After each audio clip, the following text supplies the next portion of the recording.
Hello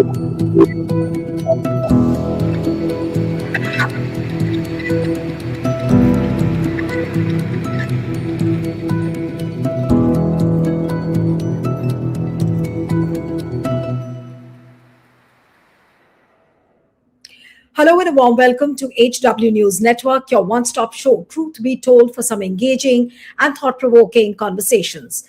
Budget session of the parliament has been rocked by multiple issues like Epstein files, trade deal, LOP, that is a leader of the opposition not being allowed to speak, then the Lok Sabha MPs suspended for the entire session, and now the latest being the proposal to remove the Lok Sabha Speaker Om Birla, and also not to forget the big exclusive put out by the Indian Express today, where it stated that PMO has directed the Lok Sabha Secretariat not to entertain any questions or special mentions related to PM Cares Fund, defense or relief funds. Now, is the government really cornered by the opposition like never before? Can the government really escape out of this mess? Joining me this evening is former Union Finance Minister, former Union External Affairs Minister, veteran politician Yashwant Sinha joins us. So thank you so much for joining, Mr. Sinha. And there are multiple issues this budget session. I'm keeping the budget apart, like what the budget was all about. But do you think that the government now has really been cornered very badly this time by the opposition, looking at the number of issues which are on the front? Yes, I entirely agree with you. The opposition has been very successful in cornering the government in this session on a number of issues. And because the government has no reply or no satisfactory reply, let's say, therefore they are running away from any discussion. Not only any discussion, but even any mention. And the most shocking thing is, the most painful thing is the behavior of the Speaker of the Lok Sabha.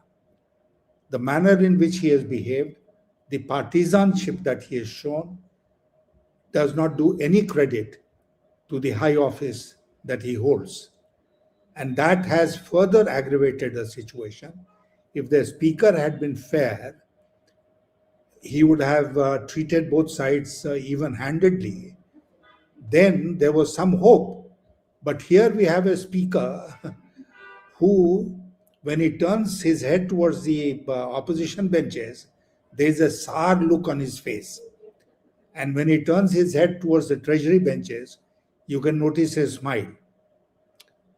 So it is so obvious, he has made it so obvious that he is partisan, that he has not forgotten the fact that he is a member of the Bharatiya Janata Party, and is making his point that he would behave like a member of the BJP even while he is sitting on that high chair.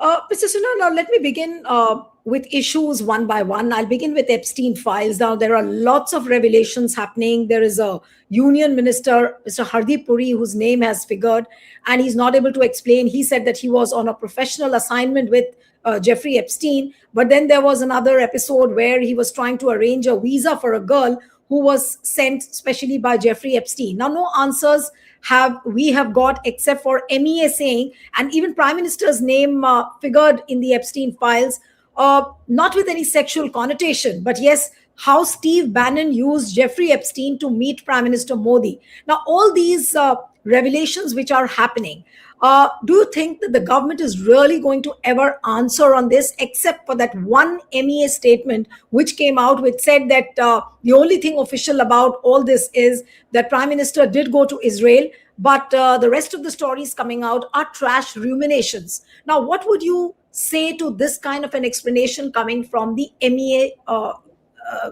department? It is most unsatisfactory.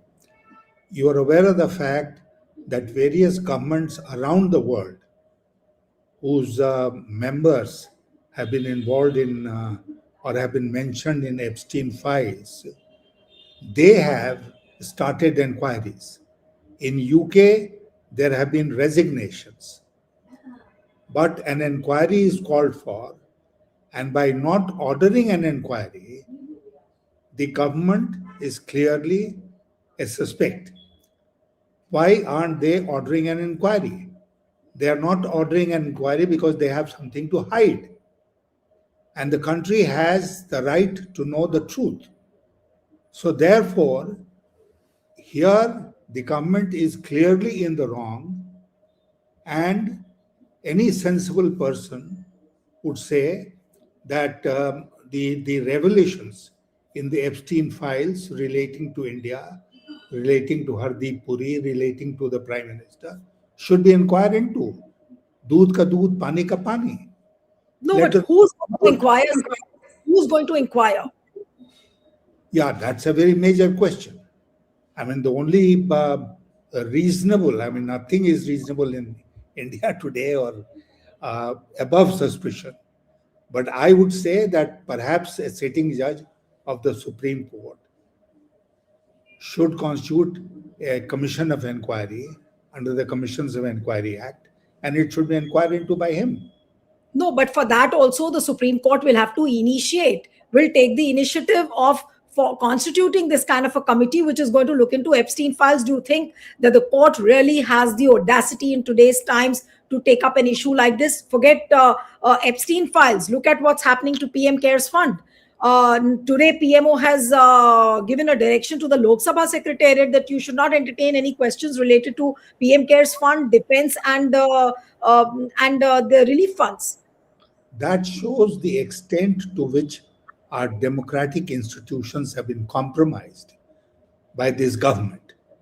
Who is PMO to issue a directive to the Lok Sabha Secretariat or to the Speaker of Lok Sabha? Does the Speaker or Lok Sabha Secretariat function under the PMO or the Government of India? No, they don't. They are absolutely independent. But if the government of the day, the PMO of the day, has issued instructions to the Lok Sabha, then it is highly irregular. And any independent speaker would have immediately responded by telling PMO that they have no business dictating to the Lok Sabha. But we don't expect it from this the speaker. So the speaker is compromised, Lok Sabha is compromised. At times, even the judiciary gets compromised. It appears as if there is no recourse in this country. If you want to raise an issue or get to the bottom of it, you have no recourse. No, but Mr. Sinha, no, but in your history, in the history of your political career, do you ever remember any Prime Minister's office issuing this kind of a direction to the Lok Sabha Secretariat? I don't. And as I said, this is highly irregular, highly improper, highly impudent on the part of the PMO to issue such a directive. But does it also not show that the PMO is almost like holding hostage to the Speaker's office? He's holding hostage to the Parliament. He's holding hostage to all the institutions. Say, for example, we are talking about Epstein files. You said that it should be inquired. Now, which is that institution? If every institution is captured by the PMO, allegedly, so who's going to initiate the inquiry then? That, Neeluji, is the tragedy of our democracy at this point of time. We have been crying hoarse, not from today, not from yesterday, but for some years now, that the institutions of democracy in this country have been seriously compromised. They don't appear to function independently. The latest incident that you have mentioned, directive to the Speaker, is clearly the last straw in the camel's back, because you manage things from behind the scenes. Here, you have come out in the open and issued a directive to the Speaker's office. I mean, what is happening in this country? No, but in normal circumstances, Mr. Sinha, what should the Lok Sabha Secretariat should have done? Supposing if you have a PMO which is trying to capture the office of the Speaker like this, or which is trying to hold hostage to the speaker's office. In normal circumstances, shouldn't Lok Sabha secretariat have told PMO very politely that, look, this is not the way to do it? Neelu ji, the PMO has issued this directive to the Lok Sabha Secretariat or Speaker's They've office. cited rules. They've cited rules. That this is rule one, this is rule two, under which you cannot ask questions on PM Cares Fund. They can cite rules, but ultimately it is the decision of the Speaker which is final. And in this case, they have insulted, I would say, the Speaker's office by issuing this directive. And if there was somebody else as a Speaker, she would have certainly responded in kind. But I don't expect this from Mr. Om Birla. Right. And You, perhaps the PMO has issued the directive, knowing full well that Mr. Birla will not protest.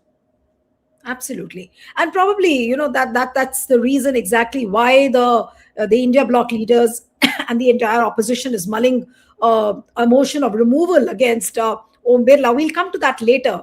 But since you were talking about the fact that Lok Sabha is compromised and all the institutions are compromised now, this budget session we've seen posters of PM compromised. Now, compromised PM, actually, this entire thing comes out of the trade deal, which has been not signed yet, but the framework which we have seen, that it looks as if India has given too many concessions to America. The deal is all about making America great. But Piyush Goyal, Shivraj Chauhan, all the people have been saying Prime Minister is celebrating that, look, this is a big victory, but the terms and conditions of this deal are not known. There is no clarity. The External Affairs Minister passes the buck to the Commerce Minister. Commerce Minister passes the buck to the Foreign Minister. And actually, there's no clarity. There is no clarity. The only clarity is that this is an interim deal. And the Commerce Minister has said that the deal will be signed sometime in the month of March. Until then, we don't know. And I don't believe what the government of India is saying. Unfortunately, we have reached a stage, Neelu ji, where we have to believe the foreigners, in this case, the American officials, because they will tell the truth. Because if they don't tell the truth, they'll run into such serious trouble with their Congress. In India, nobody is bothered. Parliament is defunct. So Piyush Goyal can say what he likes, Prime Minister can say what he likes. And given the media's state, the truth will never reach the people. You and I are talking, but the truth will not reach the common man of this country. He will continue to believe that it's a great deal which has been struck by Mr. Modi. Every wretched chamber of commerce, every business house in this country, every association of business, what are they doing? They're taking out whole big page advertisements and congratulating the Prime Minister. Is somebody asking any question from the dairy industry? Is somebody asking any question from the rest of the agricultural sector? Is somebody asking any questions from the small scale and medium enterprises? The government says we have opened the doors of heaven for them. And the people of this country are forced to believe, because the contrarian view is not coming before them. The truth is being hidden from these people. Mr. Sinha, do you also sense that there is something really suspicious or fishy when it comes to the finalization of this trade deal between India and US? And many things have happened in a quick frequency. That there's a Adani case, Epstein files come up. Then we hear all of a sudden that Adani has agreed to take the summons. And then we hear that Adani's lawyer is the same as Trump's lawyer in the fraud case, in the civil lawsuit case. And everybody is talking about the fact that since all these developments have happened so close on the heels, and then all of a sudden we hear on the Truth Social by Donald Trump that the deal has been finalized. And Donald Trump's bite, which is which is viral on the social media, where he says that I do not want to end Modi's political career. If you join the dots, do you think that this is purely a case of Prime Minister Modi bending too much backwards? It is a case of Prime Minister Modi bending too much backwards. Unfortunately, we live in an age where the Prime Minister of India has been compromised. Because I can't think of any other situation in which the Prime Minister would have bent so much to please Trump. I mean, it's ridiculous, isn't it, in the extreme, that the tariff on Indian goods, Neeluji, before all this happened, tariff on Indian goods exported to the US was 2-3% only. Then Trump raised it to 25 plus another 25-50%. Now he's, under this deal, bringing it down to 18%. And we are celebrating. We are saying, oh, what a great concession India has got, and Thailand has got so much, and Cambodia has got so much. South Korea has got so much, and India will now have a competitive advantage in so many items of export to the US. Time alone will show. But what I'm saying is that India has been shortchanged. India has not got what it should have got, and there is nothing to celebrate. The Prime Minister will never tell the truth because the Prime Minister is compromised. No, but till date, I mean, 3-4 days have passed by since the time White House issued the statement. Then there was a post which was put out by Piyush Goyal on X, and the Section 4 of the White House executive order very clearly says that this tariff of 25% has been lifted with respect to certain conditions which India has to follow. And India cannot buy directly or indirectly any oil from Russia. Now, India has been quiet about it. Piyush Goyal has not mentioned anything. He was repeatedly asked during interviews that, what do you have to say? He said the foreign minister knows about it. And then the executive order towards the last line of the Section 4 very clearly says that if India doesn't obey, we are watching, and if India doesn't obey, then we will reimpose the 25% ad valorem duty. That's what the Section 4 of the White House executive order clearly says. The mainstream media or the Godi media here is quiet about that. Nobody is talking about it. There's no clarity from the foreign ministry or the MEA. What does it go to show? What could be the compelling reasons for this kind of a trade deal being signed between Prime Minister Modi and Donald Trump? Who do you ask to obey? In our personal life, who do we ask to obey us? We ask somebody who is in our employment, isn't it? Somebody who we have employed, that is the person who we can order and expect obedience. You can't expect a friend, for instance, to be obedient to you. You can't expect a distant acquaintance to be obedient to you. You will treat them on the basis of equality. Here, clearly, equality has been a casualty. Who is the US to tell us that we will not buy Russian oil?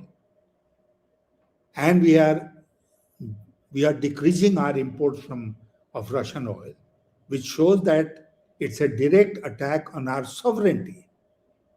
And this government is sacrificing the sovereignty of India in order to get whatever kind of deal they want to get with the US. And they are in a position of a subaltern. Mr. Modi is a subordinate of Mr. Trump, and that is how he is behaving. What are we making of our country then? If we have a prime minister who boasts of his 56 inches chest, he boasts of his muscle power, the way he's trying to project a Vikasit Bharat vision. And he did mention with this trade deal also, he said that we are working towards the Make in India, we are working towards a Vikasit Bharat mission. What is this Vikasit Bharat mission according to Prime Minister Modi? How do you analyze it, sir? I may have said it to you earlier this government has a speciality. And what is that speciality? It wants you to live in the past. What did Aurangzeb do? What did Akbar do? Why is Akbar called Akbar the Great? No, he'll not be called. Completely erase the Mughal history from our textbooks, all kinds of things. So, living in the past or living in the future. By 2047, India will become Vikasit, and nobody in the government has defined what Vikasit means. What is Vikasit? And what will be Vikasit in the case of India? Nobody has said a thing. Nobody has said how we will reach there. We are going at the rate of 7%. Every economist in this country is saying that we must grow at the rate of 8% plus per year in order to reach where we want to reach by 2047. But facts don't matter. Facts have ceased to matter, and the government and Prime Minister is getting away with blue murder because nobody is questioning. The media is not raising questions. Questions could be raised in Parliament. Parliament is not being allowed to function. So no question is being answered there. I mean, the government, I directly blame the government.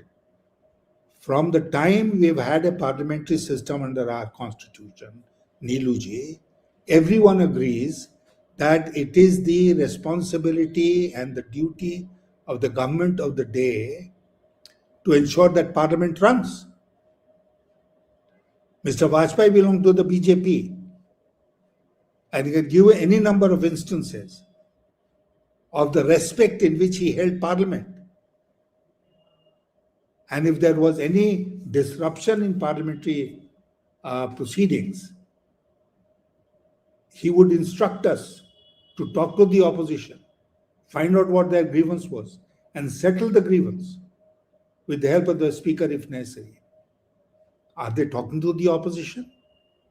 Is anyone in this government, and especially the Prime Minister, interested in talking to the opposition? How can you have a democracy in this country where you treat the opposition as your enemy? But this is what we have come to. And that's why Parliament is not functioning, especially the Lok Sabha. No, and the other day, when on Friday, when Speaker Om Birla came up and he was just about to adjourn the House, he said that, look, this week we've lost 19 hours and 13 minutes, and he giving an explanation inside the House that, look, I have got some information that Congress women MPs were about to attack the Prime Minister. Now, what sort of a clarification was that? And now, will Om Birla be able to give some evidence on it, what he spoke, or he was just talking through his hat? He was talking through his hat, and I would certainly want the opposition to bring the motion of no confidence against him.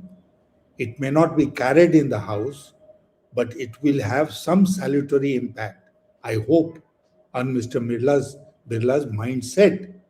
As I said, he is behaving as a member of the BJP, as a member of the ruling alliance, and all his actions are evidence of that.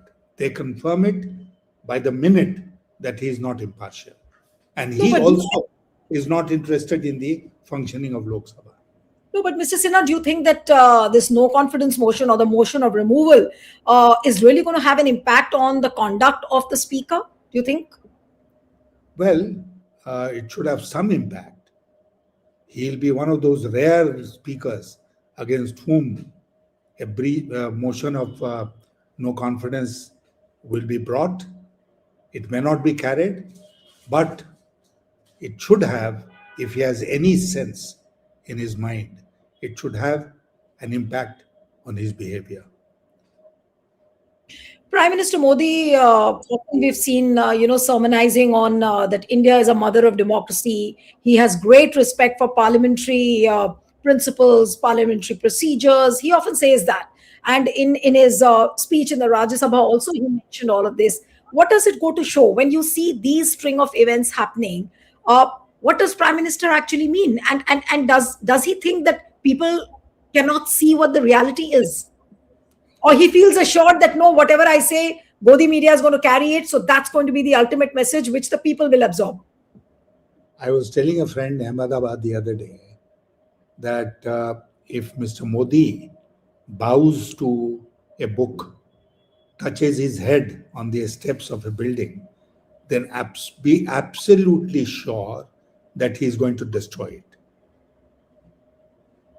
I mean, the old Lok Sabha building is as good as abandoned, destroyed. Yes. The Constitution of India stands destroyed. So, you pretend that you're swearing by something.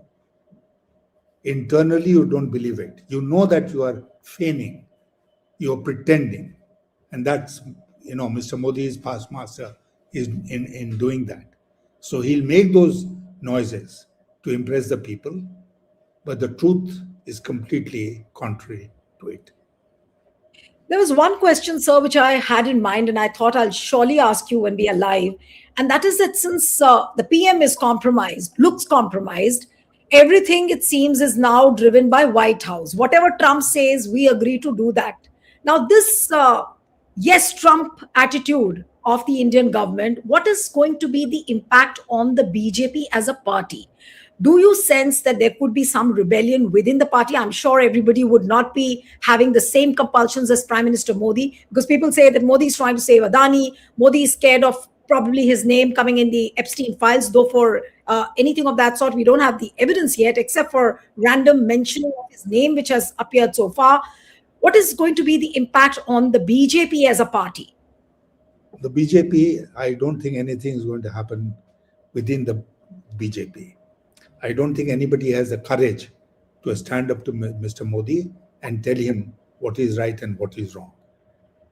It is not the BJP of Mr. Vajpayee or Mr. Advani when people like me had the liberty, had the freedom to raise issues, even when it was not palatable to the powers that be. Now, if you do it, then your fate will be sealed for all times to come under Mr. Modi. So nobody dares to do anything. But sir, how long are we going to see this kind of a behavior continuing in the BJP? I'm absolutely shocked at some of the people that I have known in the BJP who are behaving like, as I said, subalterns, supplicants, obedient servants, and not raising their voice even within the party forums. They're not. So Mr. Modi and Mr. Shah started by destroying democracy within the BJP. As a party, BJP does not function democratically. And then they proceeded to destroy democracy in the country. And this is the typical Gujarat example. When people were mentioning about the Gujarat model, even a person like me believed that the Gujarat model cannot be enforced in the country as a whole. But I admit I was wrong because they have done it. And they have done it because the BJP has become their obedient servant. No member of the BJP. I had said somewhere that the party is now a party of gulams, of slaves. They do as they are told. But sir, it's difficult to believe that nobody in the BJP, because everybody is trying to protect their own vested interest. But I'm sure there will come a time when people will start speaking. And when will that time come? Is it going to come somewhere around 2027 UP elections? Will it come somewhere around 2029 elections? What is the threshold moment which you can sense could happen? I don't see it happening. Quite frankly, I don't see it happening. I mean, people like me decided to leave the BJP when we found that the BJP has had no democracy, internal democracy left. But, power, office, there are strong attractions for many people. And you cling to power, you cling to office because you think within at least a limited jurisdiction, your writ runs. But whether it is the regional turfs like Chandrababu Naidu or Nitish Kumar, they all look compromised. They're all happy in their own region. They've sort of made compromises with the center, and they've also decided that we will not raise voice against the center. So, which means that for now, at least, Prime Minister Modi doesn't look like that. He's going to have a challenge coming in from the allies, or opposition. Of course, is not a challenge for them because they have all the machinery around them. So, which means that Prime Minister Modi doesn't have any challenge as of now. The opposition does not pose a challenge. The allies of the BJP do not pose a challenge. The challenge will come from abroad, Neelu. And I'm Okay. telling you today, mark my words, that Mr. Modi will go not because of any shenanigans of the people that be within the country. He will have to get out of office because of disclosures made abroad and especially in the US. So, what is your sense? He would be forced to resign, or the US power will force him to, I mean, or probably I mean, US power. hasn't Trump said that he didn't want to destroy Modi's Yes, political career? he What did. does it mean? That Mr. Modi's political career is in the hands of Mr. Trump. He doesn't True. want to do it for the time being. But there might come a day, despite all the supplication of Mr. Modi, that he'll feel like telling the world, and especially the people of India, what it is all about. And that day will be a shameful day for India and the Prime Minister. And that will make it impossible for him, despite all the support of the minions that he has within the BJP, he'll have to go. I'm glad voices like yours, still speak so that the country can differentiate between the reality and what is being talked about otherwise. Thank you so much, Mr. Sinha. It's always a pleasure having you on the program, sir. At Thank you. some risk, at some risk, we are doing it and will continue to do it. Thank you. Absolutely. Thank you, sir. Thank you so much. Thank you.